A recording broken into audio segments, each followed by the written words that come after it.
الحمد لله حمدا كثيرا طيبا مباركا فيه كما يحب ربنا ويرضى وصلى الله وسلم على النبي الرحمة وعلى آله وأصحابه ومن تبعهم بإحسان إلى يوم الدين وبعد. Ikhwan sekalian yang saya muliakan, kita pada pertemuan yang lalu telah membahas mengenai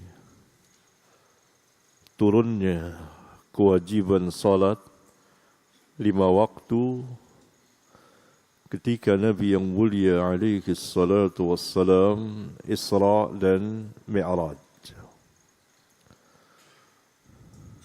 Kemudian yang kedua, bahasan mengenai jumlah rakaat dari mulai diwajibkan ketika beliau masih berada di Makkah, kemudian sampai beliau bersama para sahabat hijrah ke Madinah. Lalu tetaplah jumlah rakaat salat zuhur 4 rakaat dan asar 4 rakaat dan maghrib 3 rakaat dan isya 4 rakaat dan subuh 2 rakaat. Kemudian yang ketiga, bahasan mengenai rakaat dalam safar. Rabbuna Jalla Sana'uhu menetapkan untuk safar bagi solat yang 4 rakaat dikurangi 2 rakaat menjadi 2 rakaat. Itu bahasan kita yang lalu. Sekarang kita akan memasuki pembahasan mengenai sitrul aurah, menutup aurat, baik di dalam salat maupun di luar salat. Dan batas dari aurat itu bagi laki-laki dan perempuan. Dan beragam jenis pakaian yang ada pada zaman Nabi SAW yang digunakan oleh atau dipakai atau dikenakan oleh mereka. Dan itu jelas tidak sama dengan zaman kita atau zaman sebelumnya. Karena Islam tidak menetapkan salah satu jenis pakaian untuk dikenakan. Bahkan yang menentukan salah satu jenis pakaian yang menjadi ciri mereka adalah ahli bid'ah. Jadi mereka menentukan jenis pakaian mereka sehingga mereka dikenal, inilah kelompok mereka. Itu ahli bid'ah. Amma adapun salafun as-salihin yang diketuai oleh para sahabat bersama Nabi mereka tidak menetapkan salah satu jenis pakaian untuk dikenakan. Kita akan lihat dalam bahasan yang cukup panjang, berbab. Dimulai dari bab kedua kira-kira sampai bab ke-27 pembahasan ini. Kurang lebih. Silakan Suhail baca bab kedua.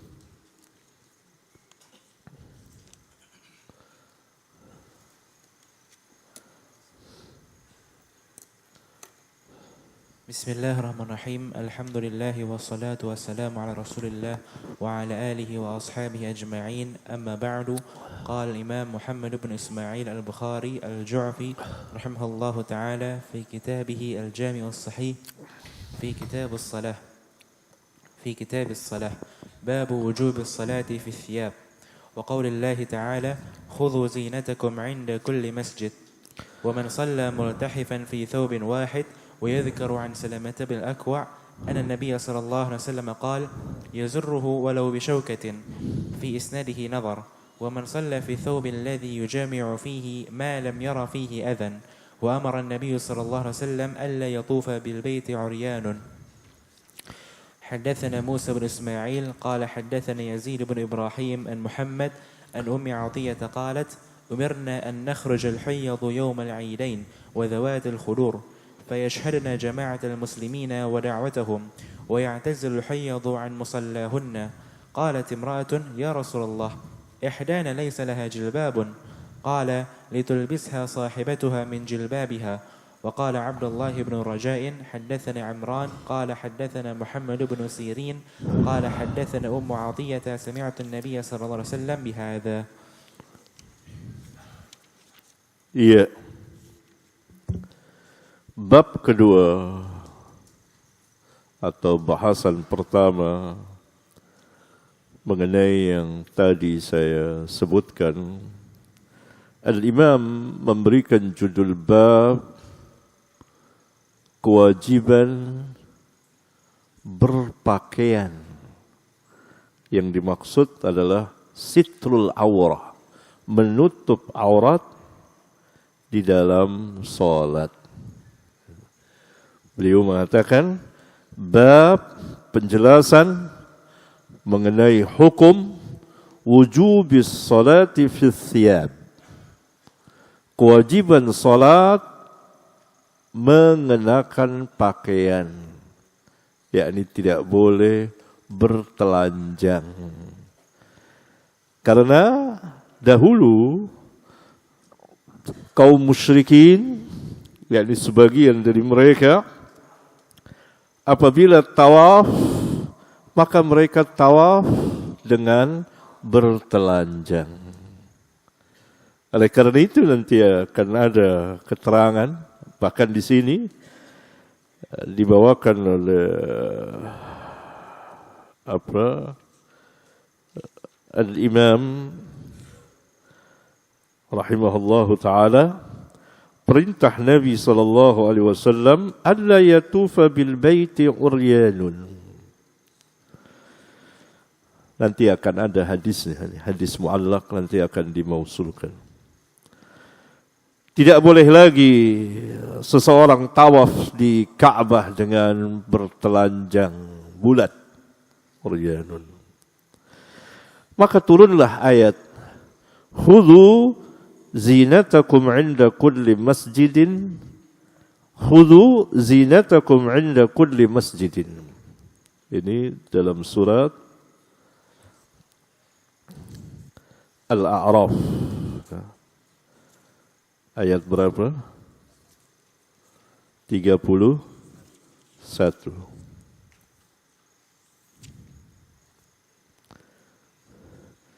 Ya bani Adam, khudhu zinatakum inda kulli masjidin wa kulu washrabu wa la tusrifu innahu la yuhibbul musrifin. Hai anak keturunan Adam, pakailah pakaian kamu setiap kali sholat. Setiap kali kamu masuk masjid untuk sholat. Maksudnya setiap kali kamu akan sholat, pakai pakaian kamu. Berarti zina di sini, menurut tafsir Al-Imam Al-Bukhari, Dan yang sebelumnya ada tafsir dari Tawus, seorang tabi'in, khudhu zinatakum ay as-siyab. Demikian juga tafsir dari Mujahid, bahkan Al-Imam Ibn Hazm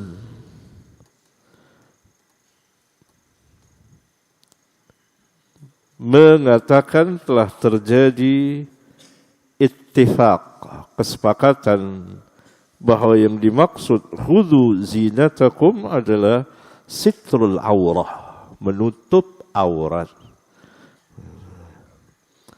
Yakni maksudnya bukan membaguskan pakaian. Ada yang menafsirkan bahwa pakailah pakaian kamu yang bagus ketika akan sholat. Dari keterangan Imam Al-Bukhari kita mengetahui ketika beliau memberikan judul bab kewajiban sholat dengan mengenakan pakaian, yakni menutup aurat. Menutup aurat. Kemudian beliau berdalil dengan ayat khudhu zinatakum,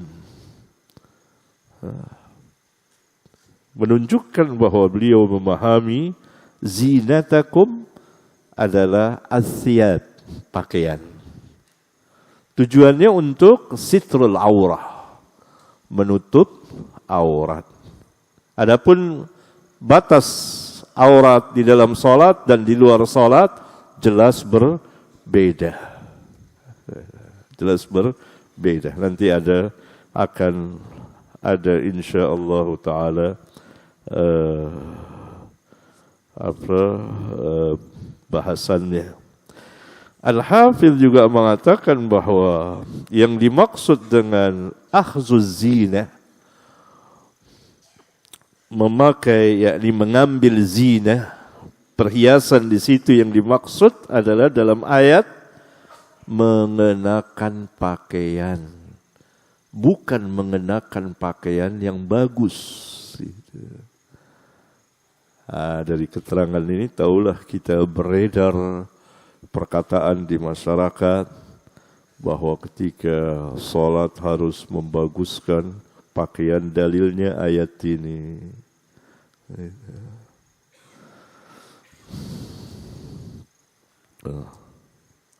Nah, seseorang tampil dia ketika kita akan sholat, ya, bagus pakaiannya, ya ini diperintah oleh Allah kan, suruh bagus. Lalu saya tegur langsung, bukan itu maksud ayat. Maksud ayat khudzu zinatakum adalah menutup aurat. Karena sebab turunnya ayat mengenai orang-orang musyrikin yang tawaf sambil bertelanjang. Islam ini din yang mudah. Kalau ayat ini maksudnya memakai pakaian yang bagus, berapa banyak orang bisa melakukannya? Pertama. Yang kedua, bagus itu nisbi. Pada sebagiannya. Menurut sebagian orang nih pakaian saya bagus, menurut yang lain kurang pas gitu. Nisbi. Karena itu tepat tafsir ini. Bahwa khudzu zinatakum adalah as-siyab, bukan tahsin, membaguskan pakaian. Itu diserahkan kepada masing-masing. Dan kita tahu bahwa kehidupan para sahabat saat itu minim pakaiannya. Bagaimana disuruh pakaian yang bagus? Kita akan lihat nanti. Ini ada yang waman shalla multahifan fi thawbin wahid, salat hanya mengenakan satu pakaian semacam berkerebong. Jenis pakaiannya mungkin beda dengan kita. Bagaimana cara memakai satu pakaian itu, satu kain. Ya. Nah, kemudian dibawakan hadis mu'allaq yang beliau menyatakan isnadnya nazar dan ada pembicaraannya dan dijelaskan oleh Al-Hafidh untuk menguatkan bahwa kewajiban menutup aurat di dalam salat, dibawakanlah hadis yang pernah kita baca ketika salat Id, dan salat Id tidak wajib. Seorang wanita tidak, bagaimana kalau seorang wanita? Nabi sallallahu alaihi wasallam memerintahkan wanita-wanita haid dan gadis-gadis pingitan yang dijaga untuk keluar menghadiri salat Id. Jadi perempuan-perempuan haid suruh hadir. Lalu salah seorang mengatakan, ya Rasulullah, ihdana laysa laha jilbab. Salah seorang dari kami tidak mempunyai jilbab. Bagaimana? Qala litulbisha sahibatuha min jilbabiha. Hendaklah temannya meminjamkan jilbabnya kepadanya. Yakni menutup aurat. Ini aurat ketika sholat dan aurat ketika di luar. Jilbab itu. Kalau di dalam rumah kan tidak mengenakan jilbab, tidak mengapa. Ya. Ini dia. Kemudian para ulama ya, ini ada perselisihan mengenai hukum menutup aurat ketika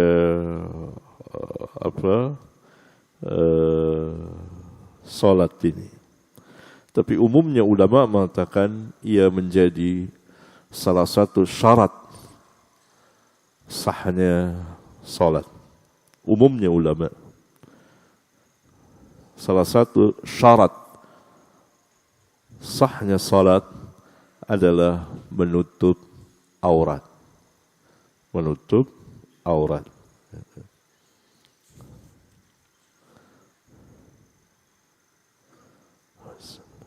Iya, silakan Suhail baca selanjutnya.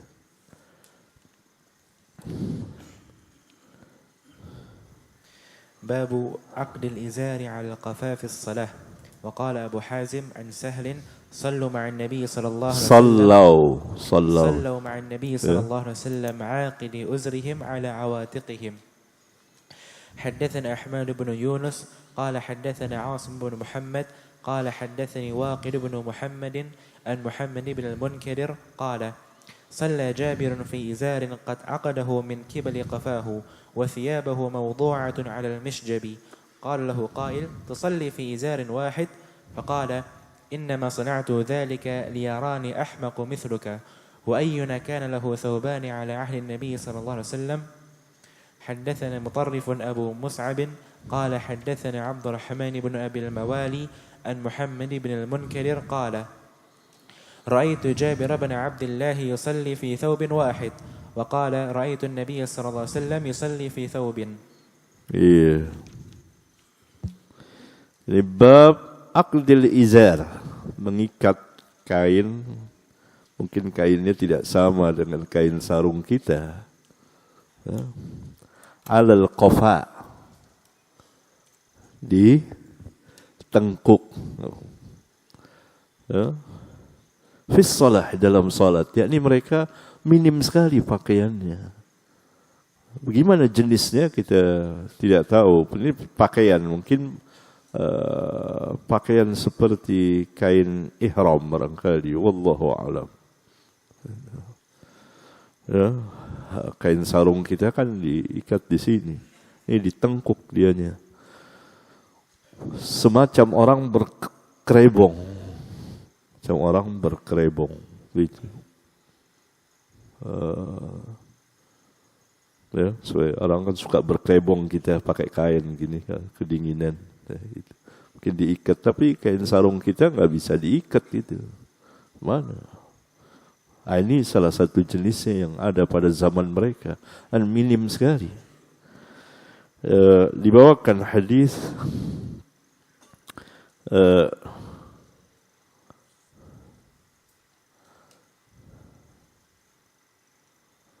nanti akan di hadis qala Abu Hazim an Sahal, yani Sahal bin Sa'ad, sallau, mereka salat ma'an Nabi sallallahu alaihi wasallam. Mereka di sini adalah para sahabat yang tinggal di serambi masjid, ahlus suffah,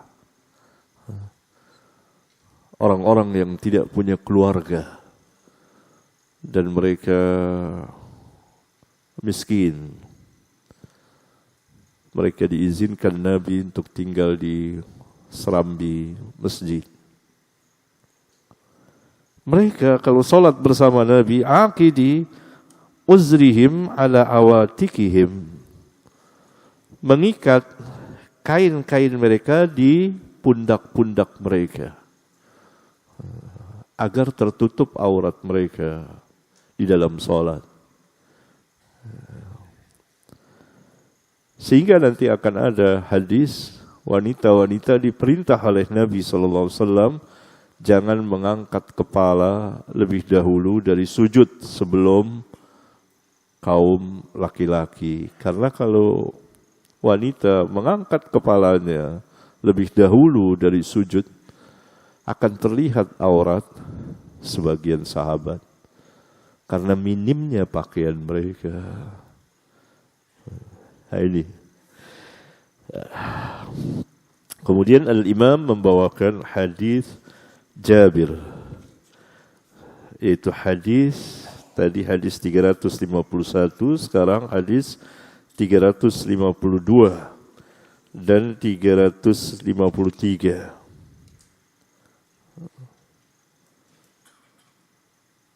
Muhammad bin Munkadir berkata, "Shalla Jabir fi izarin." Jabir salat mengenakan kain, qad aqadahu min qibali qafahu, yang ia mengikatnya di arah tengkuknya sini. Wasiyabuhu, sedangkan pakaiannya yang lain, dalam riwayat yang lain ridanya,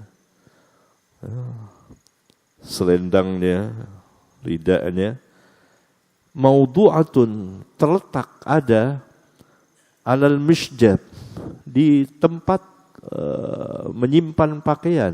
Jadi dia sengaja tidak mau memakainya. Dia memakai pakaian satu saja, kain saja. Faqala lahu qailun, lalu salah seorang menegurnya, tusalli fi izarin wahid, engkau salat dengan hanya memakai kain, satu kain? Faqala, maka beliau Jabir menjawab, innama sana'tu dzalik, sesungguhnya aku melakukan ini liyarani, agar melihat kepadaku, ahmaku misluka, orang yang dungu sepertimu. Wa ayyuna kana lahu thawbani ala ahli Nabi sallallahu alaihi wasallam, siapa di antara kita yang mempunyai dua jenis pakaian pada zaman Nabi sallallahu alaihi wasallam? Yakni kebanyakan kita hanya punya satu jenis pakaian, minim. Apa kita tidak bersyukur pada Allah atas nikmat Allah yang besar yang Rabbuna berikan kepada kita? Kita memakai satu setel pakaian, celana, gamis, kemeja, kain, dan lain-lain. Dan di rumah kita berjejer pakaian di lemari yang dengan mudah kita memilihnya. Lihat sahabat, sengaja Jabir ingin menunjukkan kebolehan ini dalam sholat. Dari sini keluarlah satu faedah bahwa para ulama ya, ulama yang memang dikenal seperti Jabir bin Abdullah, salah seorang ulama dari kalangan para sahabat, sengaja mengerjakan sesuatu agar diketahui oleh orang banyak bahwa hal ini, perkara ini dibolehkan oleh agama. Karena itu Jabir mengatakan, innama sana'tu dzalik. Sungguh aku melakukan ini sengaja memakai satu kain saja, agar orang yang dungu sepertimu melihat, jadi tahu.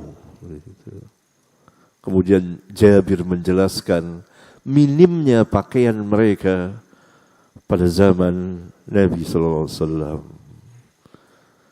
Dan nanti ada sabda Nabi sallallahu alaihi wasallam, apa kamu punya dua pakaian? Gitu. Yani Nabi sallallahu alaihi wasallam tahu dan para sahabat tahu bahwa kita semua hanya punya satu jenis pakaian.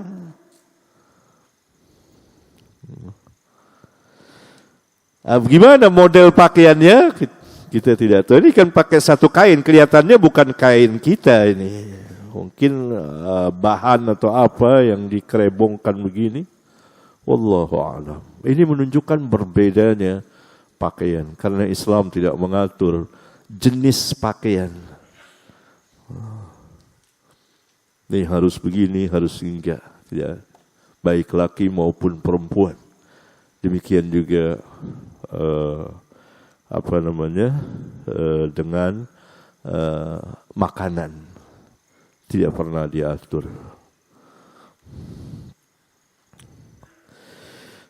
Hadis yang kedua juga hadis Jabir, itu hadis nomor 353. Muhammad bin Munkadir mengatakan, ra'aitu Jabir bin Abdullah yusalli fi thawbin wahid. Aku pernah melihat Jabir bin Abdullah salat dengan mengenakan satu kain, satu pakaian. Waqala, dan beliau menjelaskan, ra'aitu Nabiya sallallahu alaihi wasallam yusalli fi thawb. Aku melihat Nabi sallallahu alaihi wasallam juga memakai satu kain, satu pakaian. Sama dengan aku. Terus باب الصلاة في الثوب الواحد ملتحفا به. قال الزهري في حديثه الملتحف المتوشح، وهو المخالف بين طرفيه على عاتقيه، وهو الاشتمال على منكبيه. قال وقالت أم هانئ التحف النبي صلى الله عليه وسلم بثوب وخالف بين طرفيه على عاتقيه.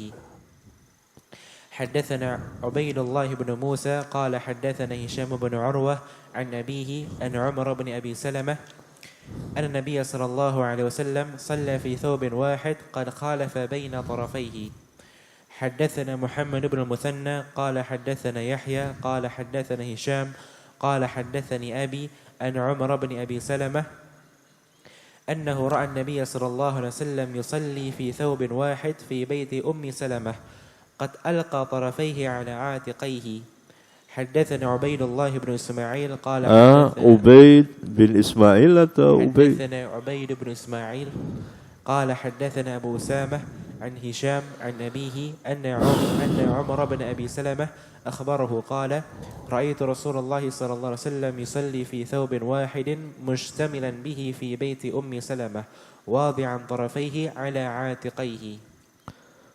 حدثني إسماعيل بن أبي أويس حدثني مالك عن أبي النضر مولى عمر بن عبيد الله أن أبا مرح مولى أم هانئ بنت أبي طالب أخبره أنه سمع أم هانئ بنت أبي طالب تقول ذهبت إلى رسول الله صلى الله عليه وسلم عام الفتح فوجدته يغتسل وفاطمة ابنته تستره.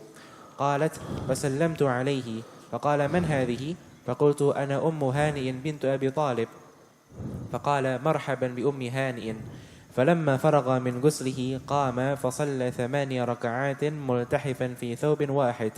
فلما انصرف قلت يا رسول الله زعم ابن أمي أنه قاتل رجلا قد أجرته فلان بن هبيرة.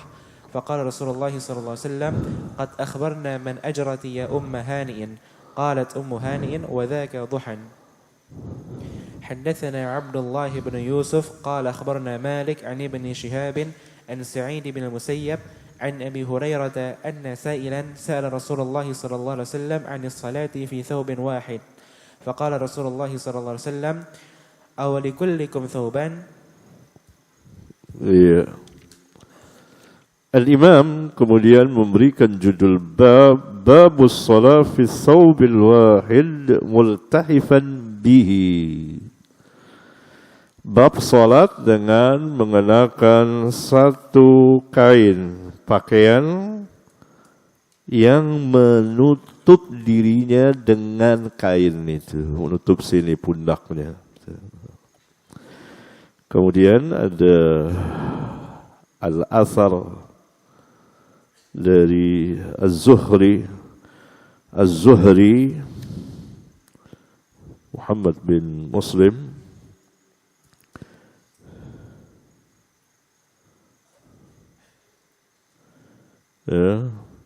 وقال الزهري في حديثه الملتحف المتوشح.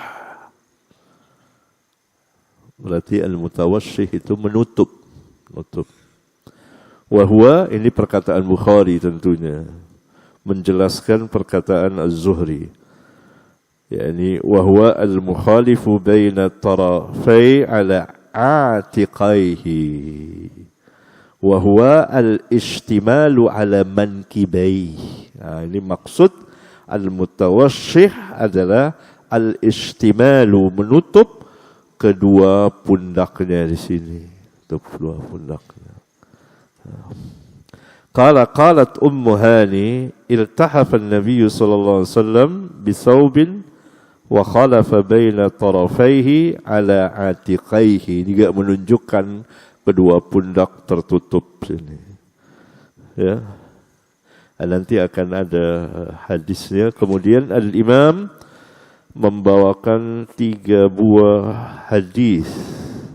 Hadis yang pertama, hadis Umar bin Abi Salamah yang diriwayatkan oleh Urwah bin Zubair, yang meriwayatkan dari Urwah Hisham, yaitu anaknya Hisham. Berarti hadis ini beredar dari jalan Hisham bin Urwah, yang meriwayatkan dari Hisham pertama Ubaidullah bin Musa. Berarti ini sanadnya tinggi sekali. Al-Imam Al-Bukhari, yakni ali sanadnya. Ubaidullah bin Musa mengatakan haddatsana Hisham bin Urwah an abihi an Umar bin Abi Salamah. Umar bin Abi Salamah ini anak tiri Rasulullah SAW, anak dari Abu Salamah yang meninggal, kemudian jandaannya yaitu Ummu Salamah dinikahi Nabi SAW. Di antara anak Abu Salamah adalah Umar, dan ia di bawah asuhan Rasulullah sallallahu alaihi wasallam. Ingat kisahnya ketika makan bersama-sama, tangannya ke sana kemari. Biasanya orang-orang Arab itu kalau makan dengan satu piring besar, satu keluarga. Sunnah makan dari yang dekat, bagian dia. Tidak ke sana kemari tangannya. Dia ke sana kemari, lalu diajarkan. Pertama, sebut nama Allah ketika makan. Kedua, makan dengan tangan kanan. Dan ketiga, makan dari yang dekat denganmu. Karena kalau tanganmu ke sana kemari, mengambil hak orang. Ini kalau makan satu piring besar beramai-ramai, kan sini. Kecuali kalau kawannya memberikan ini daging, ambil begitu. Biasanya seperti itu, ya. Beda dengan satu piring kita sendiri, boleh dari mana saja piring. Ini beramai-ramai. Satu piring besar. Berkata Umar selanjutnya, sifat makan saya seperti itu. Sifat makan saya ini pendidikan terhadap anak dari saat masih kecil. Sebut nama Allah ketika makan, bismillah. Makan dengan tangan kanan. Lalu tradisi orang-orang Arab, makan satu piring dari yang dekat denganmu. Ya. Nah, ini hadis 354 dan 355 dan 356 ini sebuah hadis. Satu hadis dari 3 jalan.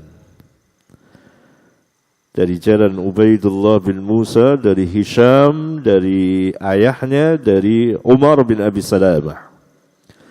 Jalan kedua dari Muhammad bin Musanna, dari Yahya bin Sa'id Al-Qattan, dari Hisham. Jalan ketiga dari Ubaid bin Ismail, dari Abu Usama, dari Hisham. Masing-masing memberikan faedah isnadiyah, sanad dan matan. Riwayat pertama, Umar bin Salamah mengatakan bahwa Nabi SAW salat dengan satu pakaian dan beliau menutup dua pundaknya sini. Khalafa baina tarafai. Jalan kedua, Umar bin Abi Salamah mengatakan bahwa ia pernah melihat Nabi SAW salat fi thawbin wahid, dengan hanya mengenakan satu pakaian. Dijelaskan tempatnya di mana, fi baiti Ummi Salamah, di rumah ibunya, istri Nabi SAW. Qad alqa tarafaihi ala atiqaihi, ia menutup kedua pundaknya. Jalan yang ketiga, Umar memberitahukan kepada Urwah bin Zubair bahwa ra'aitu Rasulullah sallallahu alaihi wasallam yusalli fi thawbin wahidin mustamilan bihi. Lebih jelas lagi lafaznya, berarti menutup pundaknya gitu. Aku pernah melihat Rasulullah SAW salat dengan mengenakan satu jenis pakaian saja yang menutup dirinya dengan pakaian itu, tutup sampai pundak, bukan kepalanya. Fi baiti Ummi Salamah, di rumah Ummu Salamah, yakni rumah beliau, istri beliau Ummul Mukminin Ummu Salamah, yakni ibunya Umar. Wadi'an tarafaihi ala atiqaihi, meletakkan kedua ujungnya, berarti kain itu mungkin diikat atau bagaimana, tapi dia semacam kita berkerebong gitu sampai sini, menutup kedua atiqaihi, pundaknya. Karena seseorang tidak boleh sholat dengan terbuka kedua pundaknya. Padahal ini bukan aurat. Ini bukan aurat bagi laki-laki. Laki-laki auratnya minim, kubul dan dubur, itu sepakat. Yang diperselisihkan paha, auratkah atau tidak? Itu nanti kita bahas. Tetapi aurat di dalam sholat beda. Tidak boleh seorang sholat terbuka pundaknya. Enggak. Ini dari 3 riwayat ini kita mengetahui bahwa Nabi SAW meletakkan pakaiannya menutup kedua pundaknya. Dan nanti ada ketegasan sabda beliau. Hadis yang kedua, hadis nomor 357, hadis dari Abu Nadhr Maula Umar bin Ubaidillah bahwa Abu Murrah Maula Ummu Hani bint Abi Talib akhbarahu. Berarti hadis dari Ummu Hani. Ummu Hani adalah anak Abu Talib, saudara dari Ali, Ja'far, Aqil, itu keluarga Abu Talib. Ummu Hani, Ali, Ja'far, Aqil, Ali, Ummu Hani, ini kakak beradik. Ini keluarga Abu Talib. Ini kan Ummu Hani binti Abi Talib. Akhbarahu, dia mengabarkan kepada maulanya, bekas budaknya. Ya, Abu Murrah mengabarkan kepada Abu Nadhr, ya, bahwa ia pernah mendengar Ummu Hani bint Abi Talib taqul. Ia pernah mendengar Ummu Hani binti Abi Talib mengatakan, "Zahabtu ila Rasulillah sallallahu alaihi wasallam amal fathi." Aku pergi mendatangi Rasulullah sallallahu alaihi wasallam pada tahun kemenangan kota Makkah. Tahun keberapa? Tahun ke-8 Hijriyah. Fawajadtuhu yaktasilu wa Fatimatu ibnatuhu tasturuhu. Aku mendapati beliau sedang mandi dan Fatimah menutupinya dengan sitir, dengan penutup. Qalat, Ummu Hani berkata, fasallamtu alaihi. Aku pun mengucapkan salam, yakni salam Islami.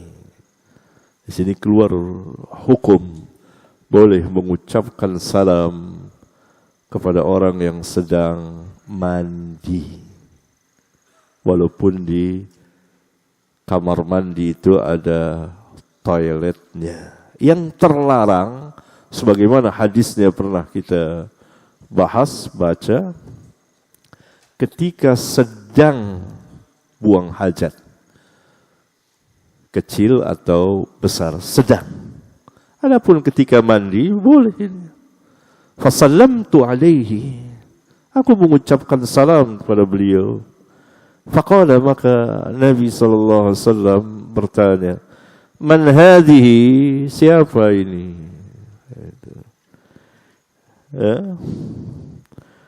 Fakultu, ana Ummu Hani bintu Abi Talib. Saya Ummu Hani binti Abi Talib. Nah, ini sunnah. Apabila kita ditanya, siapa antum? Orang tidak tahu siapa antum. Jangan bilang hamba Allah, karena semuanya hamba Allah. Bilang saya, jangan bilang saya fulan. Nabi SAW tidak suka. Ini kejadian, seorang sahabat datang mengetuk, ditanya oleh Rasulullah, siapa? Saya. Nabi, saya. Ya, saya siapa?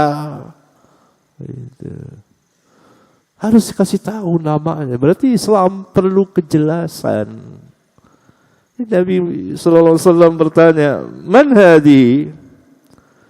Ini perempuan yang tahu suara perempuan. Man hadi? Dijawab oleh Ummu Hani. Fakultu ana Ummu Hani bintu Abi Talib. Tahulah Nabi bahwa yang datang adalah saudara sepupunya, misanannya, anak dari pamannya. Faqala, maka Nabi SAW bersabda, marhaban bi Ummi Hani. Selamat datang, wahai Ummu Hani. Falamma faraga min guslihi qama fasalla 8 raka'atin multahifan fi thawbin wahidin.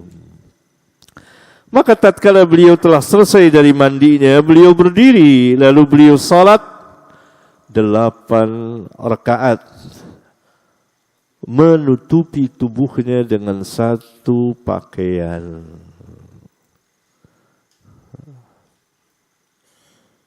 Ini salat duha barangkali. Salat duha yang terbanyak adalah 8 rakaat. Sebagian ulama mengatakan ini salatul fathi, salat kemenangan. Ya, ini disukai bagi pemimpin, bukan semuanya, pemimpin saja. Panglima perangnya kah atau pemimpin tertingginya kah yang hadir ketika kemenangan disukai salatul fathi atau salat syukur.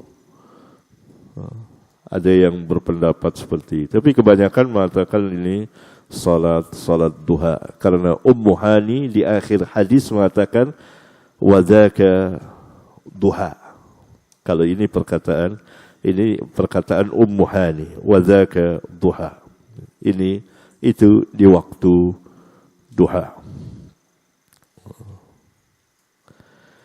Falamman sarafa qultu, maka tatkala beliau selesai, Ummu Hani berkata, "Ya Rasulullah, wahai Rasulullah, za'ama ibnu ummi, anak dari ibuku." Ini dia. Mengatakan annahu qatilun rajulan, bahwa ia akan membunuh seseorang. Qad ajartuhu, yang aku telah memberikan keamanan kepada orang itu. Kamu aman datang kemari. Yaitu Fulan ibn Hubairah. Fulan ibn Hubairah, anak dari ibuku, maksudnya saudaraku, yaitu Ali bin Abi Thalib, berkata kepada Ummu Hani, saya akan bunuh dia. Karena ini kemenangan kota Mekah, entah apa persoalannya. Padahal orang itu telah dijamin keamanannya oleh Ummu Hani. Bagaimana ini? Saudaraku ingin membunuh dia, membunuh orang itu telah saya jamin aman, saya lindungi di sini, tidak akan diganggu. Faqala Rasulullah sallallahu alaihi wasallam, maka Rasulullah sallallahu alaihi wasallam bersabda, qad ajarna man ajarti ya Ummu Hani. Sungguh kami akan memberikan jaminan keamanan kepada orang atau orang-orang yang engkau telah jamin keamanannya, hai Ummu Hani. Dari sini keluar hukum yang besar yang berkaitan antar hubungan Muslim dengan kafir. Apabila seorang Muslim telah mengundang orang kafir, walaupun orang Muslim itu rendah, seperti Ummu Hani hanya seorang wanita, dia menjamin kedatangan atau keamanan, dia berikan perlindungan kepada orang kafir, aman. Maka seluruh kaum muslimin harus menunaikan perjanjian Ummu Hani itu, orang yang ada Ummu Hani itu. Karena kan Rasulullah SAW mengatakan, qad ajarna man ajarti ya Ummu Hani. Yani tidak patut, tidak boleh membunuh orang yang engkau telah berikan jaminan keamanan. Tidak boleh. Jaminan kaum muslimin satu untuk semua. Ini dalilnya. Ummu Hani menjamin satu orang aman. Kata Ummu Hani kan, ya Rasulullah, za'ama ibnu ummi di sini anak ibuku, yakni saudara kandungku, maksudnya Ali bin Abi Thalib radhiyallahu anhum jami'an, annahu qatilun rajulan, dia akan membunuh seseorang yang saya telah berikan jaminan keamanan kepada orang itu. yaitu Fulan ibnu Hubairah. Bagaimana ini maksudnya begitu? Boleh dia membunuhnya, padahal saya telah memberikan jaminan keamanan, perlindungan untuknya. Maka Rasulullah SAW bersabda dengan sabdanya yang sangat besar dan keluar hukum yang besar mengenai keamanan dan perlindungan atau jaminan keamanan dari seorang muslim atau beberapa kaum muslimin atau negara terhadap orang-orang kufar yang datang ke negeri mereka. Harus dijamin keamanannya. Ini dari satu orang. Walaupun orang itu rendah. Seluruh kaum muslimin apabila satu sudah memberikan jaminan keamanan kepada kawannya yang tinggal di luar, yakni orang kufar, untuk datang kemari, dijamin tidak akan diganggu hartanya, kehormatannya, darahnya, maka seluruh kaum muslimin terikat dengan perjanjian itu. Orang ini sudah saya jamin, ini tamu saya, ini undangan saya. Tidak boleh, karena itu munkar sekali ketika orang-orang, apabila pemerintah telah memberikan izin pada orang-orang kufar, berarti telah memberikan perlindungan keamanan kepada mereka. Misalnya diplomat, duta dan lain-lain diberikan keamanan oleh pemerintah, maka seluruh kaum muslimin tidak boleh mengganggu orang itu, kecuali orang itu melanggar perjanjian dengan menyelundupkan heroin, narkoba, dan membuat kejahatan, membuat onar, baru ditindak. Yang tindak yang, kalau itu pemerintah, ya pemerintah yang menindak. Begitu. Ini dalilnya.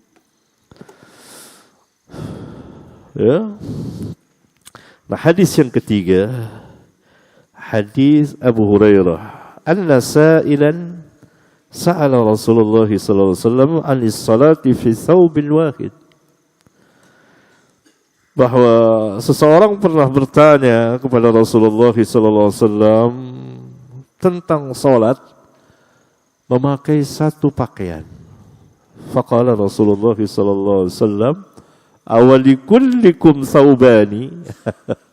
Awalikullikum thawbani. Apakah bagi tiap-tiap kamu mempunyai dua pakaian? Kamu nggak tahu bahwa sholat dengan satu pakaian itu cukup? Apa kamu punya dua pakaian? Mau sholat dengan dua pakaian, mau sholat itu maksudnya. Awalikullikum thawbani. Apakah tiap-tiap kamu mempunyai dua pakaian? Kamu tahu bahwa kita hanya punya satu pakaian, dan sholat dengan satu pakaian kamu tahu cukup. Apa kita punya nih dua pakaian gitu? Begitu. Menunjukkan minimnya keadaan mereka saat itu. Silakan Suhail baca. Babun idza shalla fi thawbil wahid falyaj'al ala 'atiqaihi. Haddatsana Abu Asim an Malik an Abi Zinad عن عبد الرحمن الأعرج عن أبي هريرة قال قال النبي صلى الله عليه وسلم لا يصلي أحدكم في الثوب الواحد ليس على عاتقيه شيء. حدثنا أبو نعيم فضل بن دكين قال حدثنا شيبان أن يحيى بن أبي كثير أن عكرمة قال سمعته أو كنت سألته قال سمعت أبا هريرة يقول أشهد أني سمعت رسول الله صلى الله عليه وسلم يقول من صلى في ثوب فليخالف بين طرفيه. Iya. Nah, sekarang ada babnya, bab yang kelima. Bab idza shalla fi thawbil wahidi falyaj'al ala atiqaihi.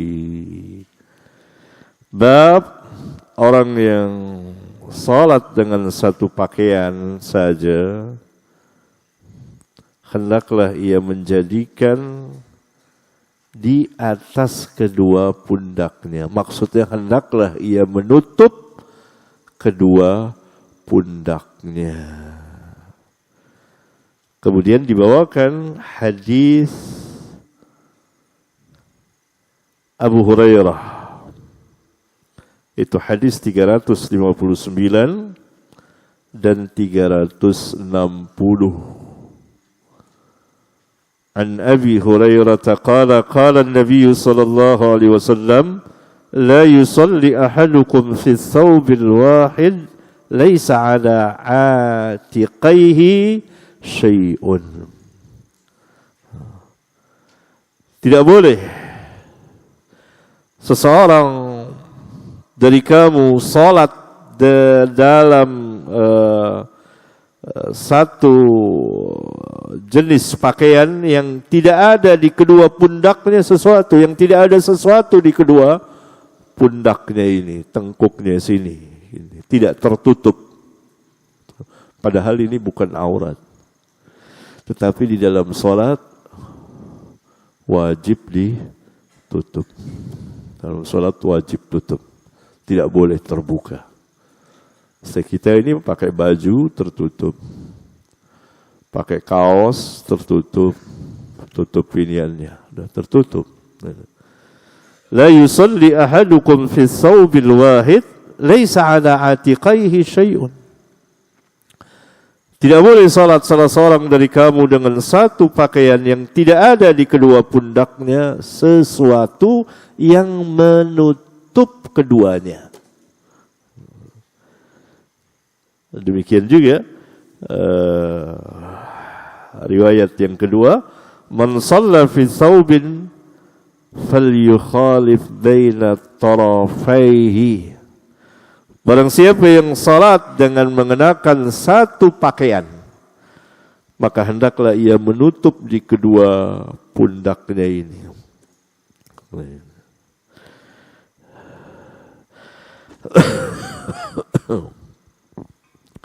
Kemudian apa hukumnya? Maka jumhur ulama mengatakan istihbab, disukai saja.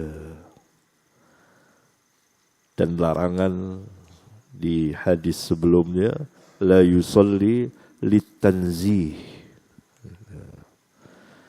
Akan tetapi Imam Ahmad mengatakan tidak sah salat bagi orang yang sanggup untuk menutupnya, lalu dia tidak menutupnya. Berarti Al-Imam menjadikan apa? Sebagai apa? Sebagai syarat sahnya salat. Karena tidak sah salat apabila tidak menutup kedua pundak bagi yang sanggup atau mampu. Punya pakaian dia tidak tutup, kecuali orang tidak punya, hanya pakai kain saja, pakai celana saja, dia tidak ada bagian atasnya, atau dia tidak bisa berkerebong. Kalau dengan kain kerebong ya bisa ya, hendaklah dia lakukan. Tetapi dalam sebagian riwayat Imam Ahmad mengatakan juga salatnya sah. Akan tetapi dia berdosa karena meninggalkan tutup kepala. Begitulah kalau pendapat. Maka kalau kita merujuk ke hadis, paling tidak wajib hukumnya. Kalau tidak dikatakan sebagai syarat sah salat. Karena Nabi SAW pertama melarang, la yusalli ahadukum fi thawbil wahid laisa ala atiqaihi syai'un. Ini larangan. Yang kedua, riwayat kedua perintah, fal yukhalif baina tarafaihi. Sekurang-kurangnya hukumnya berdasarkan dua riwayat ini wajib, kalau tidak mau dikatakan syarat sahnya salat. Kalau syarat berarti salatnya tidak sah, harus diulang. Kalau bukan syarat, yakni kewajiban, salatnya sah. Begitu. Tetapi dia dosa. Adapun mengatakan ini perintah istihbab dan larangan ditanzih, saya kira kurang tepat. Walaupun itu jumhur, tapi kita tidak diperintah mengikuti umumnya ulama. Kita diperintah mengikuti dalil. Oleh karena itu langsung belajar ke dalil, baru melihat pendapat ulama, itu lebih berilmu. Bahkan itu ilmu. Terus Suhail baca. باب إذا كان الثوب ضيقا. حدثنا يحيى بن صالح قال حدثنا فليح بن سليمان عن سعيد بن الحارث قال سألنا جابر بن عبد الله عن الصلاة في ثوب الواحد فقال خرجت مع النبي صلى الله عليه وسلم في بعض أسفاره فجئت ليلة لبعض أمري فوجدته يصلي وعلي ثوب واحد فاشتملت به وصليت إلى جانبه فلما انصرف قال ما السر يا جابر فأخبرته بحاجتي فلما فرغت قال ما هذا الاشتمال الذي رأيت قلت كان ثوب قال فإن كان واسعا فالتحف به وإن كان ضيقا فاتزر به. حدثنا مسدد قال حدثنا يحيى عن سفيان قال حدثني أبو حازم عن سهل قال كان رجال يصلون مع النبي صلى الله عليه وسلم عاقد أزرهم على أعناقهم كهيئة الصبيان وقال للنساء لا ترفعن رؤوسكن حتى يستوي الرجال جلوسا. Yani bab yang keenam, bab idza kana thawbu dayyiqan, apabila pakaian itu sempit, ya, dayyiq. Al-Imam rahimahullahu taala membawakan riwayat Jabir bin Abdullah dari jalan Sa'id Ibn al-Harith. Dia berkata, sa'alna Jabir bin Abdullah anis salati fi thawbil wahid. Kami, berarti yang bertanya ini bukan hanya satu orang, mereka. Kami pernah bertanya kepada Jabir bin Abdullah mengenai salat dengan memakai thawbul wahid, satu kain. Faqala, maka Jabir dalam menjawabnya menjelaskan kisahnya. Kharajtu ma'an Nabi sallallahu alaihi wasallam fi ba'di asfarihi. Aku pernah keluar bersama Nabi sallallahu alaihi wasallam pada sebagian safar beliau, yakni peperangan. Faji'tu lailatan li ba'di amri. Lalu aku datang pada suatu malam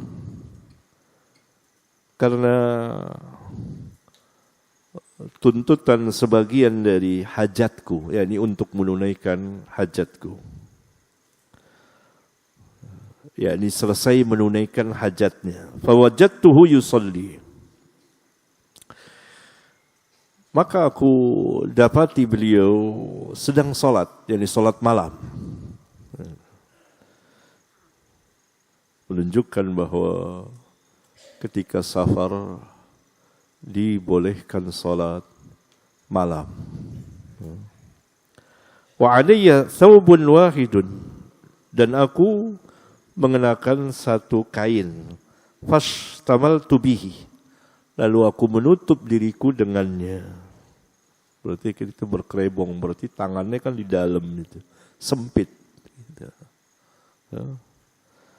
Wa shallaitu ila janibihi, dan aku salat di sampingnya sejajar dengannya. Ini keluar lagi hukum apabila makmum dua orang, apabila salat dua orang, imam dan makmum, maka makmum berada di sebelah kanan imam, sejajar.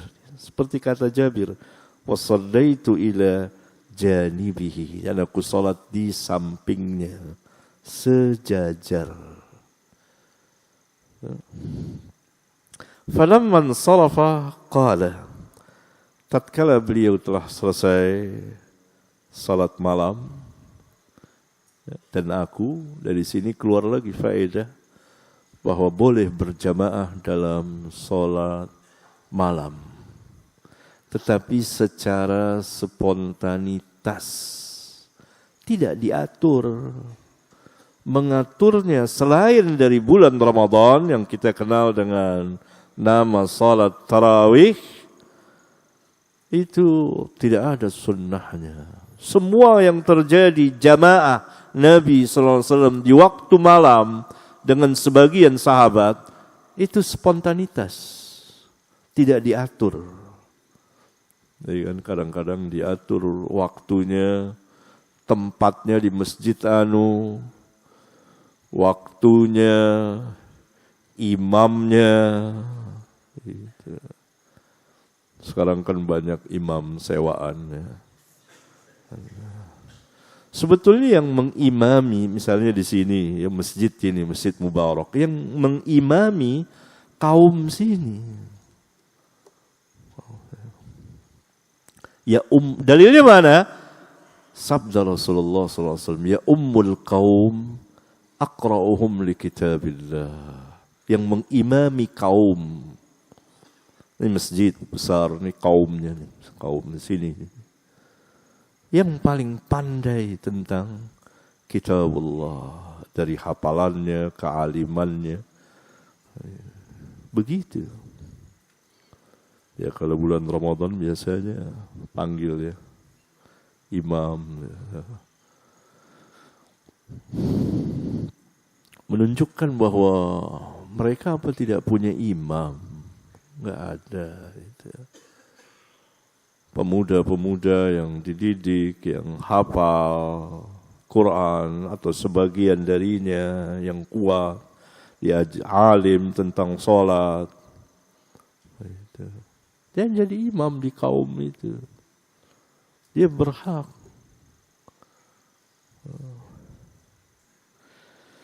Ya. Nah ini boleh.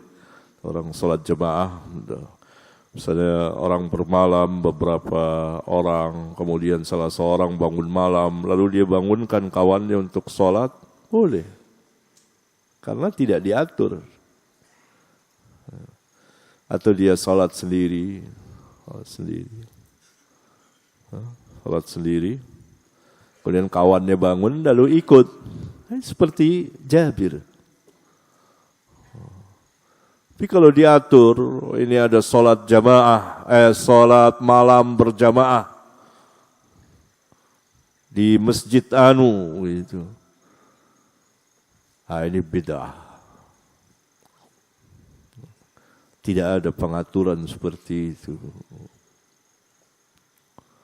Kecuali di bulan Ramadan, digemarkan oleh Rasulullah SAW. Qala, berkata Nabi SAW, Masurra ya Jabir, apa yang menyebabkanmu jalan di waktu malam, hai Jabir, malam-malam gini jalan apa? Fa akhbartuhu bihajati, aku terangkan aku ada hajat keluar malam. Falamma faragtu qala ma hadzal ijtimal alladhi ra'aitu. Tatkala aku telah selesai, beliau pun bersabda, ma hadzal ijtimal, apa ini berkerebong begini yang aku lihat nih? Ya ini kenapa kamu sholat seperti ini, kerebong begini, sempit. Qultu kana thawban. Ya ini dia punya satu kain saja. Qala fa in kana wasi'an faltahib bihi wa in kana dayiqan fattazir bihi. Nah, ini mungkin pakaian model dulu ini ya. Jika pakaiannya luas, ini menunjukkan Jabir sempit. Menunjukkan juga barangkali tidak ketutup. iniannya. Wallahu a'lam. Faltahib bihi, karena kalimat faltahib bihi hendaklah tutup gitu. Dan jika dhayiq sempit, maka ikat dengan kancing. Bagaimana itu jenis pakaiannya? Allah mungkin tidak sama jelas dengan dengan pakaian kita. Hadis yang kedua dalam bab ini yaitu hadis 362 dari Sahal tadi yang di awal disebut muallaq, sekarang dimausulkan an Sahal, jadi Sahal bin Sa'ad As-Sa'idi qala, dia berkata kana rijalun yusalluna ma'an nabiyyi sallallahu alaihi wasallam akidi uzrihim ala a'nakihim kahayati sibyan. Penghuni suffah yang tinggal di masjid, yang tidak punya keluarga dan tidak punya harta. Karena mereka ketika berkeluarga dan ada harta, pindah dari masjid. Bukan terus-terusan di masjid. Antum tahu Abu Hurairah radhiyallahu taala anhu meninggalkan kemewahannya di Yaman, lalu dia hijrah karena beriman kepada Nabi sallallahu alaihi wasallam. Awalnya dia tinggal di mana? Di Suffah, penghuni Suffah. Kemudian setelah mampu dia pindah. Begitu penghuni Suffah. Tidak terus-terusan di situ. Barang siapa yang sudah mampu, dia keluar dari masjid itu. Tidak tinggal lagi di masjid. Ini menunjukkan banyak penghuni Suffah itu ditampung oleh Rasulullah SAW. Dan mereka salat dengan memakai kain-kain mereka yang diikatkan di pundak-pundak mereka. Seperti anak-anak kecil. Wa qala lin nisa, dan dikatakan kepada kaum wanita, barangkali ini Nabi sallallahu alaihi wasallam bersabda dan beliau mengatakan kepada kaum wanita, atau Nabi sallallahu alaihi wasallam perintahkan sahabat untuk mengatakan la tarfa'na ru'usakunna hatta yastawi ar-rijalu julusan. Janganlah kamu mengangkat kepala-kepala kamu sehingga kaum laki-laki duduk dengan benar. Bangkit duduk. yakni duduk, bisa duduk di antara dua sujud, duduk tahiyat awal atau tahiyat akhir, duduk. Baru kamu bangkit. Karena kalau wanita bangkit duluan, laki-laki masing sujud, maka yang seperti ini akan tampak kelihatan auratnya nantinya. Itu menunjukkan minimnya mereka, minimnya pakaian mereka. Karena itu dilarang oleh Nabi SAW perempuan bangkit terlebih dahulu. Dan menunjukkan itu tidak ada hijab penutup. Ya, tidak ada penutup pada zaman Nabi sallallahu alaihi wasallam. Laki-laki di depan, wanita di belakang. Terus. باب الصلاة في الجبة الشامية. وقال الحسن في الثياب ينجسها المجوسي لم ير بها بأسا. وقال معمر رأيت الزهري يلبس من ثياب اليمن ما سبغ بالبول وصلى عليا في ثوب غير مقصور. حدثنا يحيى قال حدثنا أبو معاوية عن الأعمش عن مسلم عن مسروق عن مغيرة بن شيبة عن مغيرة بن شعبة قال كنت مع النبي صلى الله عليه وسلم في سفر فقال يا مغيرة خذ الإداوة فأخذتها فانطلق رسول الله صلى الله عليه وسلم حتى تبارى عني فقضى حاجته وعليه جبة شامية فذهب ليخرج يده من كمها فضاقت فأخرج يده من أسفلها فصببت عليه فتوضأ وضوءه للصلاة ومسح على خفيه ثم صلى. Al-Imam sekarang memberikan judul bab, ini kan bicara terus tentang pakaian ya, pakaian dalam salat, di luar salat nanti. Babus salat fil jubbati syamiyah. Bab salat dengan mengenakan jubah, mantel panjang ya. Atau mungkin jas ya, kalau itu mantel itu ya, panjang, jubah lah ya. Buatan Syamiyah. Al-Imam memberikan judul bab ini ingin menjelaskan bahwa dibolehkan memakai pakaian orang-orang kafir.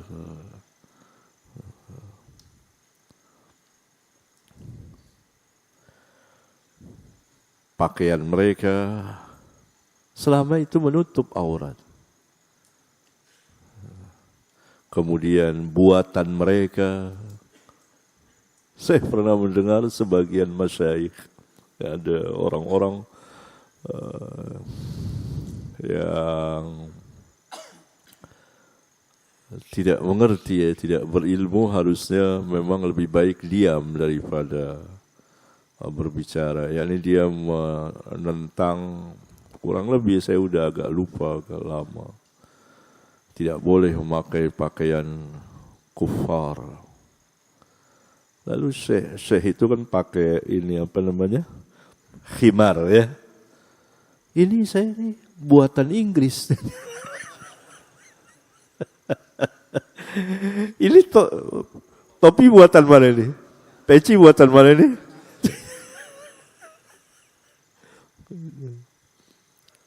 Ya, begitu. Nah ini baju koko. Asalnya dari mana? Tapi sudah masuk ke dalam umat manusia. Khususnya umat muslim di Indonesia ini.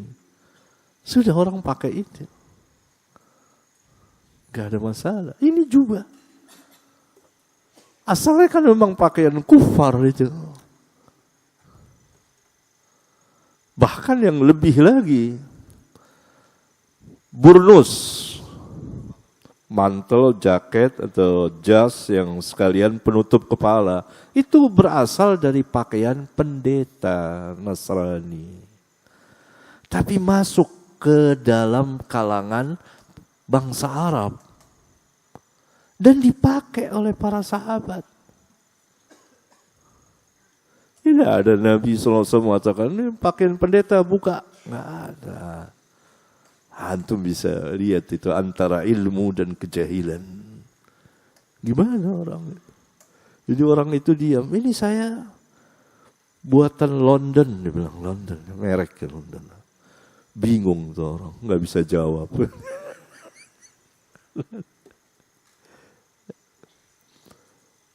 Tidak apa, itu maksud bab ini. Fadillahil hamd. Ini Islam luas, jangan disempitkan. Haram kita menyempitkan, menyusahkan manusia di dalam berpakaian, di dalam makan dan lain sebagainya. Bebas kita ini. Jubah kan asalnya pakaian kufar itu. Nah, itu diberikan judul Jubbatus Syamiyah. Karena negeri Syam saat itu adalah negeri kufar, daru kufrin. Yang memerintahnya adalah orang-orang kekaisaran Romawi. Kekaisaran Romawi.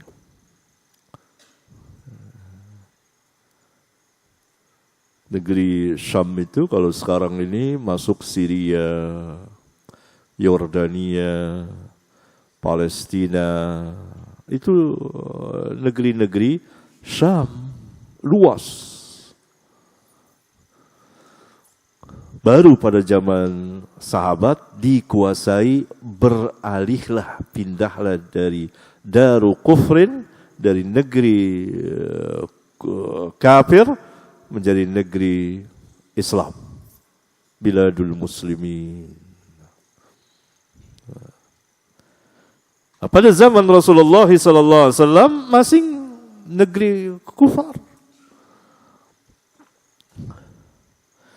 Ini dibawakan beberapa 3 buah al-asar. Pertama dari Al-Hasan bin Abil Hasan Al-Basri mengenai pakaian yang yansijuha atau yansujuha, sinnya boleh kasrah atau dhamma, yang ia ditenun oleh al-majusi, orang majusi, buatan majusi Persia. Lam yara biha ba'san, tidak mengapa. Wa qala Ma'mar bin Rashid berkata, ra'aitu az-Zuhriyya yalbasu min thiyabil Yaman ma subigha bil baul. Aku pernah melihat Zuhri mengenakan pakaian buatan Yaman. Juga waktu itu masih negeri kufar, kafir. Yang dicelup dengan air kencing hewan.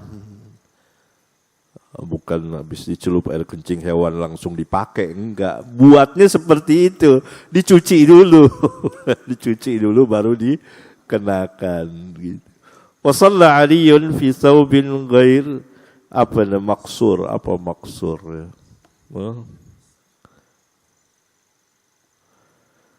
Kemudian Al-Imam membawakan hadis yang pernah kita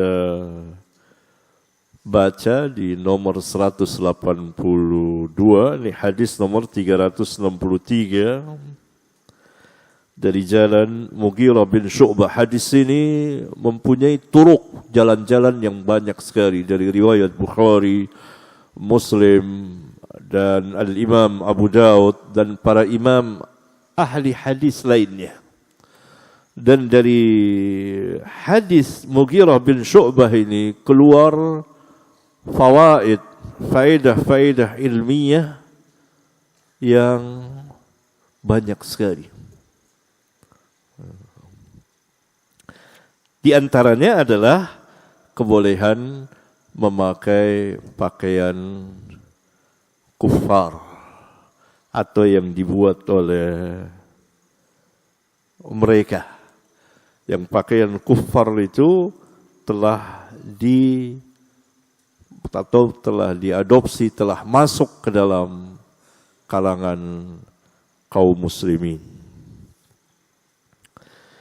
Ini dari jalan Masruq an Mughirah bin Syu'bah qala kuntu ma'an Nabi sallallahu alaihi wasallam fi safarin. Aku pernah bersama Nabi sallallahu alaihi wasallam dalam suatu safar, yaitu safar perang Tabuk. Perang Tabuk. Faqala, maka beliau bersabda memerintahkan Mughirah bin Syu'bah, ya Mughirah, khudhil idawah. Hai Mughirah, ambillah bejana. Ini bejana yang berisi air untuk wudu. Fa akhadhtuha, lalu aku mengambilnya, menyerahkan kepada beliau. Fantalaqa Rasulullah sallallahu alaihi wasallam hatta tawara anni faqada hajatahu. Lalu Rasulullah sallallahu alaihi wasallam pergi sehingga hilang dari pandanganku untuk menunaikan hajatnya, buang hajat. Wa alaihi jubbatun syamiyatun. Nah, ini asyahid di sini, dan beliau mengenakan jubah syamiyah. Lalu ketika wudu, fadhahaba liyukhrija yadahu min qummiha. Ia ingin mengeluarkan tangannya dari lengannya sini. Gitu ya, mau diginikan. Ya. Fadaqat, sempit. Nah, seperti ini. Nah, kalau dibuka kancingnya, kalau kita ada kancingnya, bisa. Ya, sempit. Fa akhraja yadahu min asfaliha, lalu beliau buka dari bawahnya. Fa sababtu alaihi fatawadda'a wudu'ahu lis-salah. Lalu aku menuangkan air kepada beliau dan beliau wudu dengan wudu untuk salat seperti wudu untuk salat. Wa masaha ala khuffaihi thumma shalla. Ini sudah faedahnya banyak sekali. Asyahid di sini wa alaihi jubbatun syamiyatun. Terus Suhail baca.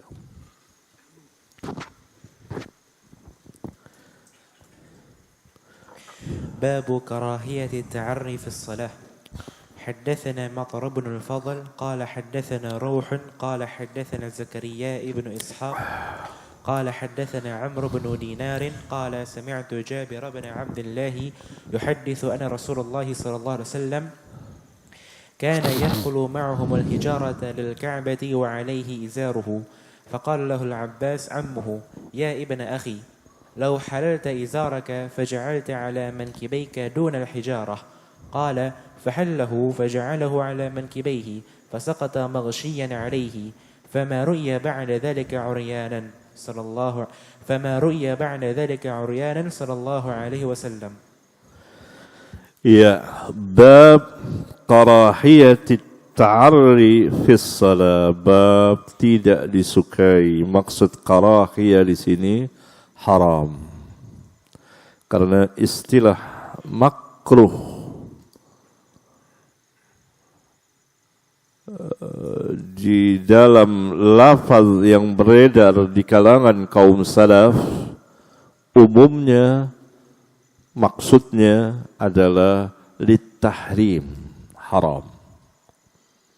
Al-Imam Al-Bukhari termasuk kaum salaf karena ia di tabaqah ke-4 ya. Setelah tabi'ut tabi'in, keempat atau kelima. Dia lahir 194 Hijriyah. Ya.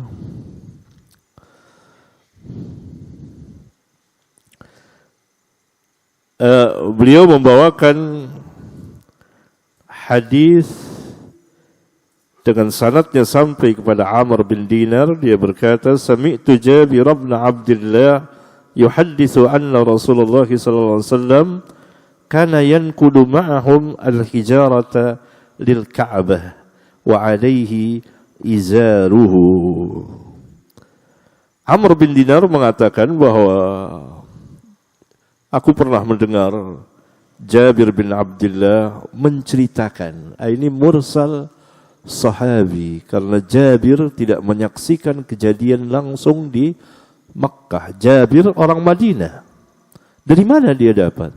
Tentu dari Nabi yang mulia sallallahu alaihi wasallam atau dari sahabat yang menyaksikannya. Ini salah satu contoh mursal sahabi. Sami'tu Jabir bin Abdullah yuhaddithu anna Rasulullah sallallahu alaihi wasallam kana yanqulu ma'ahum al-hijarata lil Ka'bati wa 'alaihi izaruhu. Aku pernah mendengar Jabir bin Abdullah menceritakan bahwa Rasulullah sallallahu alaihi wasallam mengangkat bersama mereka, membawa bersama mereka batu-batu. Mereka di sini orang-orang kufar Quraisy. Ini sebelum diutusnya Rasulullah sallallahu alaihi wasallam sebagai nabi dan rasul. Berapa umur beliau? Ada yang mengatakan 35 tahun atau di bawah itu. Ketika Ka'bah runtuh dan orang-orang kufar Quraisy akan membangun kembali Ka'bah. Lalu mereka membangun bersama. Saat itu Rasulullah SAW membawa batu-batu ya, bersama dengan mereka lil Ka'bah, untuk Ka'bah. Dan beliau mengenakan kain. kain. Tentu ini ini terbuka kelihatannya. Dia bawa batu kan begini biasa. Orang bawa batu. Faqala lahu Al-Abbas ammuhu.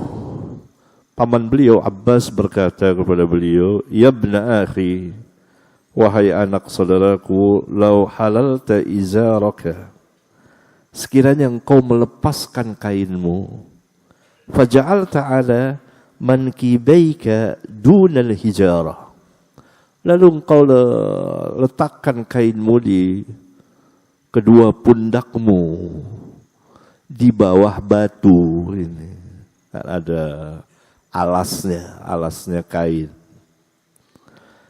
Qala, berkata Jabir, fahallahu faja'alahu ala mankibaihi, lalu beliau pun melepaskan kainnya dan beliau letakkan di kedua pundaknya.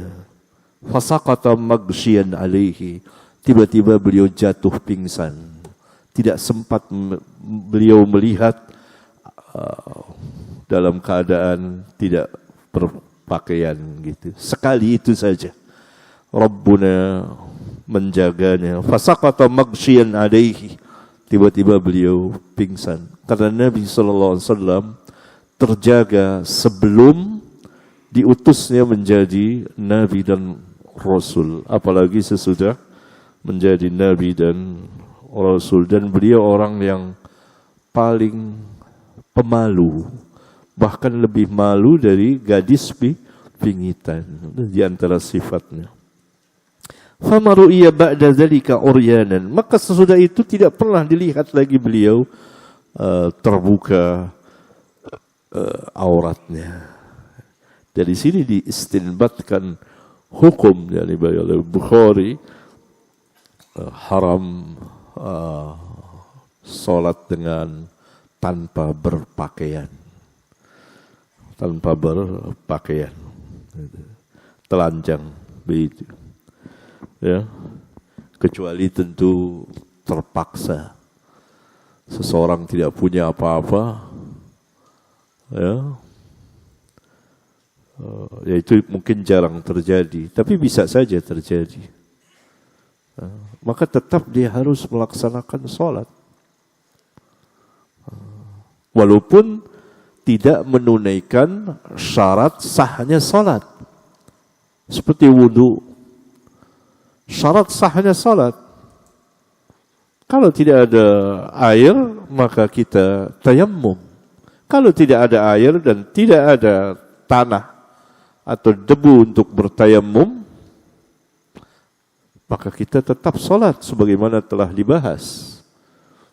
Padahal itu syarat sahnya sholat. Berarti syarat sahnya sholat bisa ditinggalkan untuk mengerjakan yang lebih besar dari itu. Orang tidak berpakaian, atau mungkin jarang itu terjadi, tapi mungkin bisa terjadi. Apakah dia tidak sholat? Jawabnya sholat tetap dalam keadaan apa adanya. Ya? Terus Suhail baca.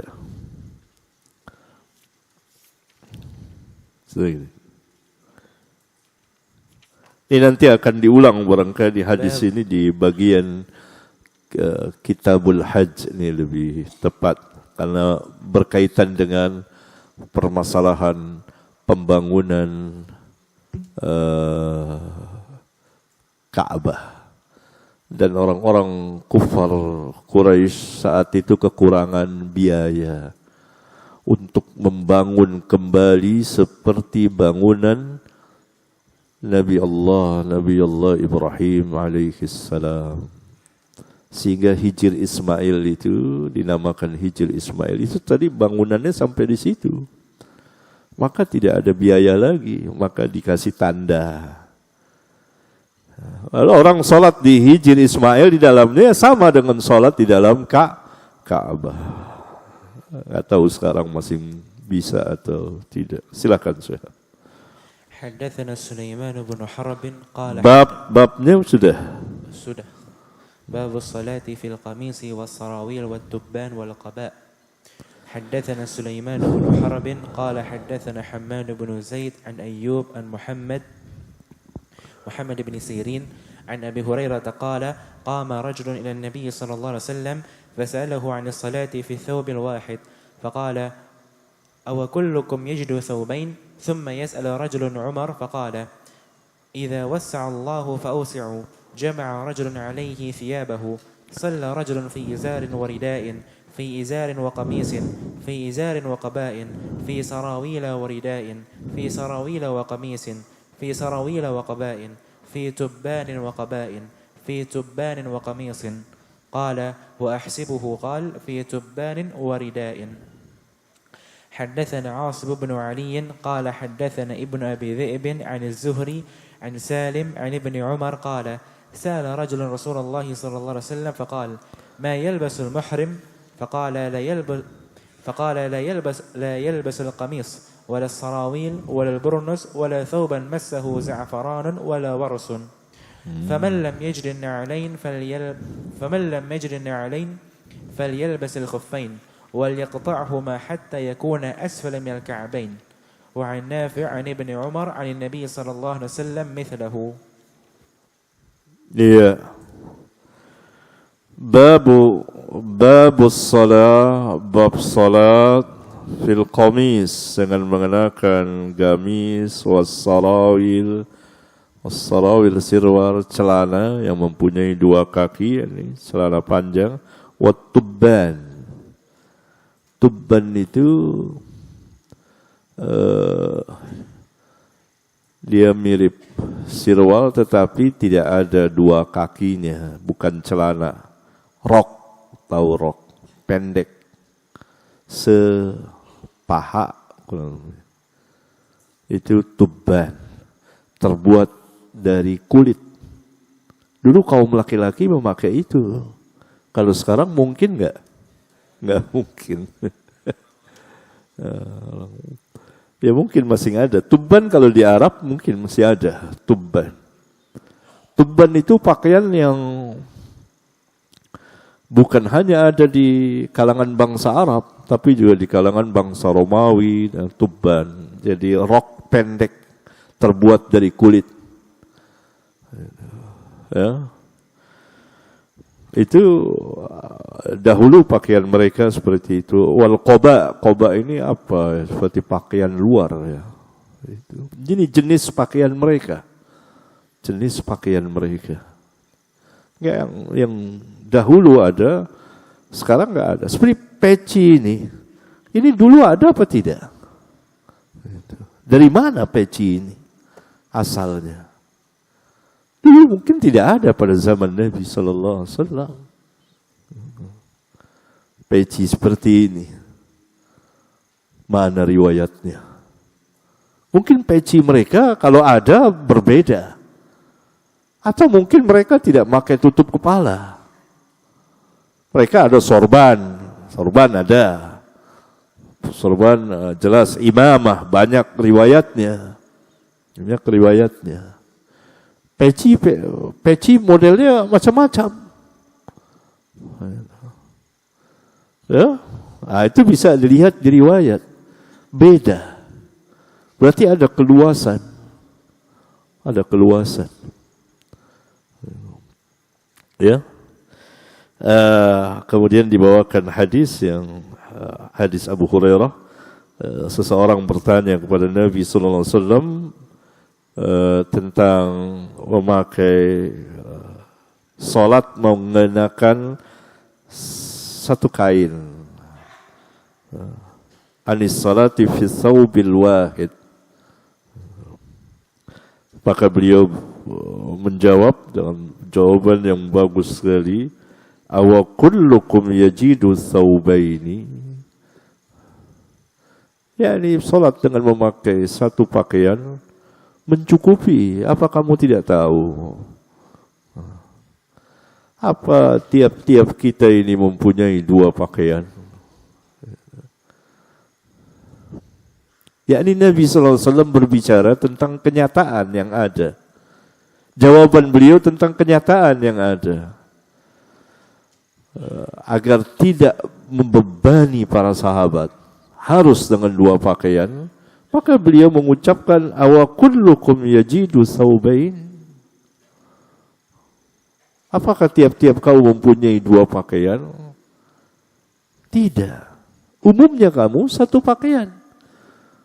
Bagaimana mungkin dibebani, diharuskan dengan 2 pakaian? Oleh karena itu jawaban di kemudian hari, Umar bin Khattab pun ditanya hal yang sama di masa beliau menjadi khalifah mengenai salat dengan 1 pakaian.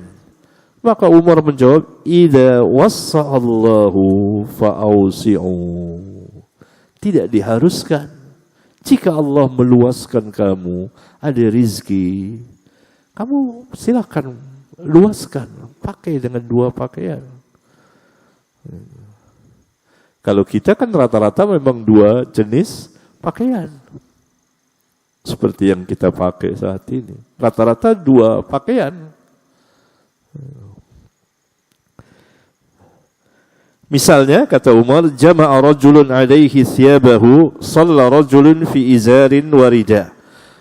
Seseorang salat dengan memakai kain dan rida. Pas, kain buat bawah, rida buat atas. Rida itu semacam mungkin ya kalau kain ihram barangkali. Kain ihram gitu kan. Seperti itu rida. Atau selendang tuh pakai buat menutup ini. Fi izarin wa qamis, dengan memakai kain dan gamis. Fi izarin wa qoba, memakai kain dan qoba. Fi sarawil wa rida, dengan memakai sirwal dan rida. Fi sarawil wa qamis, dengan memakai sirwal, celana dan qamis. Fi sarawil wa qaba, dengan memakai sirwal dan qaba. Fi tubban wa qaba, dengan memakai tubban dan qaba. Nah, itu mungkin bisa ketutup pahanya, mungkin. Fi tubban wa qamis, dengan memakai tubban dan kamis. Qala, berkata Abu Hurairah, wa ahsibuhu ya. Qala apa? Fi tubban wa rida, memakai tubban dan rida. Ini bagi mereka yang mengatakan paha itu aurat tentu tidak memenuhi. Tubban dengan rida, karena rida itu biasanya di atas. Tubban tadi sudah tahu, rok ya sepaha atau mungkin sedengkul gitu. Itu umum dipakai saat itu. Sekarang memang masih ada yang pakai itu ya. Badui mana? Pernah lihat? Oh, di sini.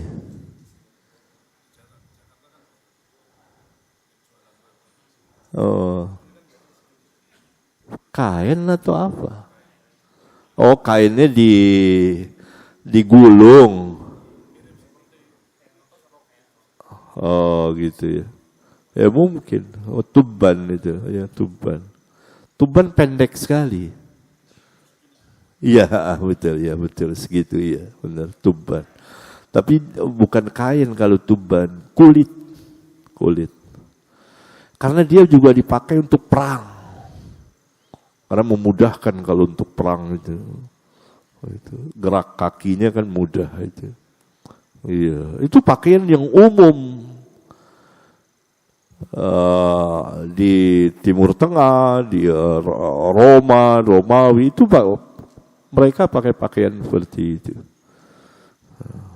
Walhasil pakaian Islam tidak pernah menentukan harus ini, satu jenis ini, bisa berubah-ubah dengan berkembangnya zaman dan berbedanya satu kaum dengan kaum yang lain, satu bangsa dengan bangsa yang lain. Itu luas sekali. Satu lagi, Suhail, satu hadis lagi, yaitu hadis Ibnu Umar. Qala, dia berkata, Sa'ala rajulun Rasulullah sallallahu alaihi wasallam faqala ma yalbasul muhrim. Seseorang pernah bertanya kepada Rasulullah sallallahu alaihi wasallam, pakaian apa yang harus dikenakan oleh orang yang sedang ihram? Nah, ini kalau dijawab panjang, luas sekali. Tidak perlu dijawab pakaian ini, pakaian itu. Tapi yang dijawab oleh beliau tidak boleh larangannya. Jenis pakaiannya banyak. Saya tanya, apa yang makanan yang halal bagi kita? Banyak. Cukup tanya yang haram apa?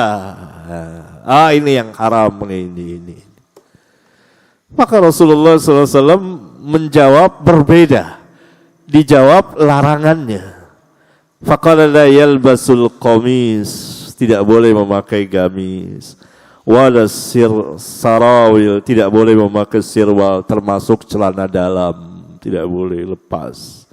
Walal burnus, ini burnus. Ini burnus kan sekarang banyak gitu, jaket-jaket atau mantel. Biasanya buat musim dingin. Kalau kita pakai ke sini kepanasan. Saya musim dingin tuh ketutup, dan itu asalnya pakaian pendeta. Sampai sekarang. Sebagiannya ya sudah tersisih. Akhirnya dipakai oleh para sahabat di kalangan bangsa Arab, para sahabat burnus. Makanya Nabi SAW melarang, tidak boleh pakai burnus. Berarti pakaian burnus itu beredar saat itu. Jadi mantel atau jas atau jaket yang sekalian ada penutup kepalanya. Biasanya jubah itu panjang, tebal, tutup palanya gini. Nah, dulu sahabat begitu itu kalau duduk di majelis tuh burnus banyak, kadang pakai ini, pakai itu, beragam pakaiannya. Karena itu ulama mengatakan di antaranya Imam Ibnu Qayyim rahimallahu taala, barang siapa yang mengikuti Nabi, ingin mengikuti Nabi dalam masalah pakaian, maka dia tidak boleh menentukan satu jenis sehingga itu menjadi ciri khas dia. Karena Nabi SAW beragam. Beliau pakai satu pakaian, satu kain, pakai izar, pakai gamis, pakai ini, pakai itu, berwarna-warni. Mudah.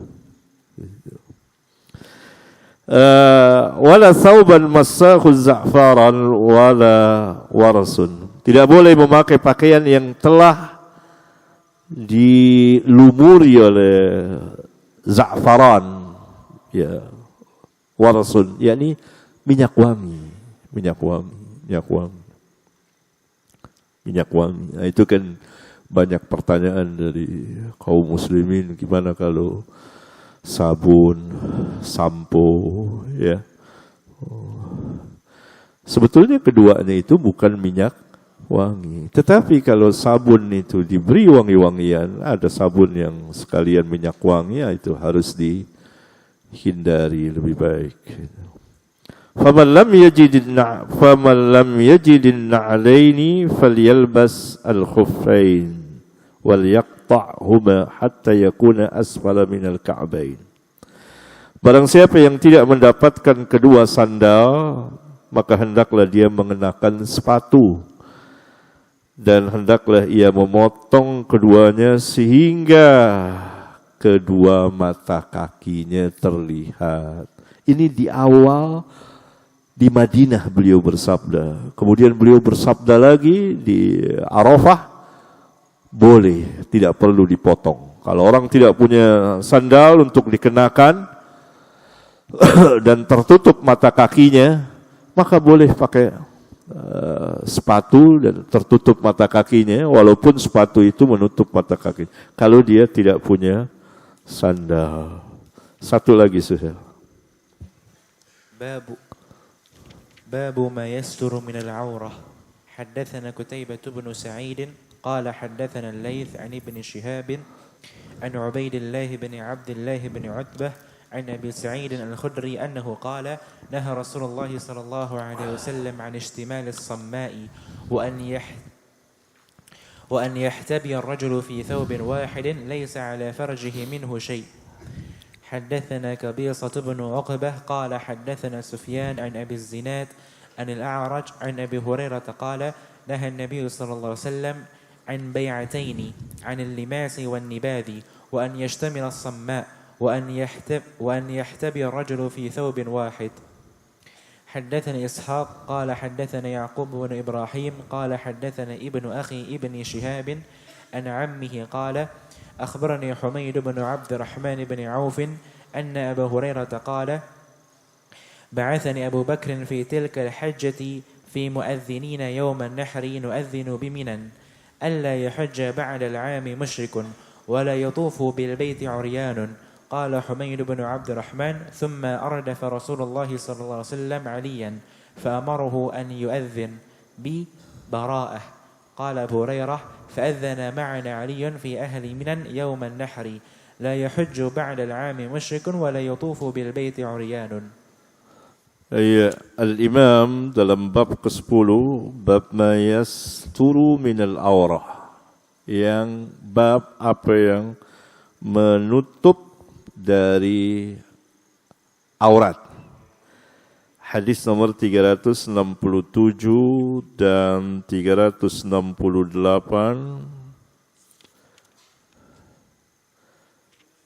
Hadis 367 hadis Abu Sa'id Al-Khudri, hadis 368 hadis Abu Hurairah, dan hadis 369.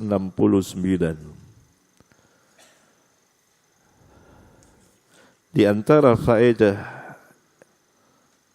sanad di Sahih Bukhari ini, riwayat Qabisah hadis 368 bin Uqbah, dia berkata haddatsana Sufyan, yang sering saya jelaskan khususnya kepada para pelajar ilmu hadis dan secara umum bahwa ilmu hadis ilmunya para mujtahid. Riwayat Qabisah bin Uqbah dari Sufyan Ats-Tsauri dinyatakan terputus oleh para pembesar imam ahli hadis. Tetapi tidak dipedulikan oleh Bukhari dan para imam lainnya. Itu berbeda sesama kaum mutaqaddimin, menunjukkan bahwa mereka berijtihad dalam menetapkan Qabisah mendengar tidak dari Sufyan Ats-Tsauri atau tidak. Saya bahas ini dalam sebagian kitab saya dengan panjang lebar. Para imam seperti Bukhari, Muslim dan lain-lain tidak mempedulikannya. Tetap mengatakan bahwa Qabisah mendengar dari Sufyan Ats-Tsauri. Alasan para ulama yang mengatakan bahwa Qabisah tidak mendengar karena usianya di majelis Sufyan masih kecil. Yani majelis tahdis. Dahulu ada majelis tahdis. Haddatsana fulan, akhbarana fulan. Kecilnya berapa usianya? Ternyata tidak seperti anggapan sebagian para imam. Bahkan di sini dengan tegas Qabisah mengatakan haddatsana Sufyan. Saya ingin hanya menjelaskan bahwa ilmu hadis dan yang berkaitan dengan tashih, tad'if itu bukan wahyu yang turun dari langit, yang tidak boleh berbeda, tidak boleh disalahi, tetapi dia ijtihad. Bisa benar, bisa salah. Terbukti ini. menunjukkan bahwa para a'immah seperti Bukhari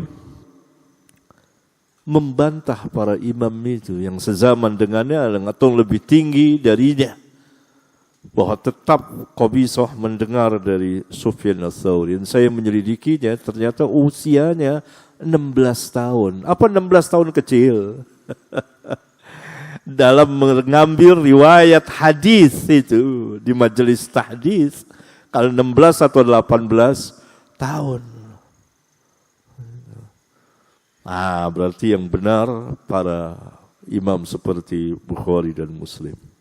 Kemudian hadis ke-369 itu yang di bab kedua di Mu'allaq, ya, bahwa Nabi SAW melarang sesudah tahun ke-9,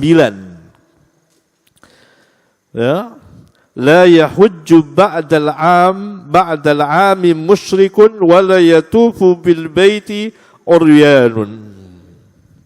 Sesudah tahun ini, tahun ke-9 Hijriyah, dengan dibacakannya surat At-Taubah, haji yang pertama ditunaikan oleh Abu Bakar dan sahabat-sahabat, ya, yang lainnya.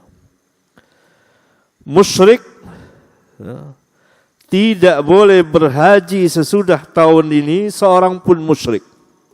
Tidak boleh lagi menunaikan ibadah haji dengan cara-cara mereka yang dipenuhi dengan kesyirikan. Sesudah tahun ke-9 Hijriyah. Wala yatufu bil bait uryanun, dan tidak boleh lagi tawaf di Ka'bah dengan tidak berpakaian, bertelanjang. Tidak boleh lagi. Demikian ikhwan, insyaallah taala pada Sabtu yang akan datang kita sambung lagi dan terus ini berbicara tentang permasalahan sitrul aurah dan beragam pakaian atau yang berkaitan dengannya. Subhanakallahumma wa bihamdika asyhadu an la ilaha illa anta astaghfiruka wa atubu ilaik. Assalamualaikum warahmatullahi wabarakatuh.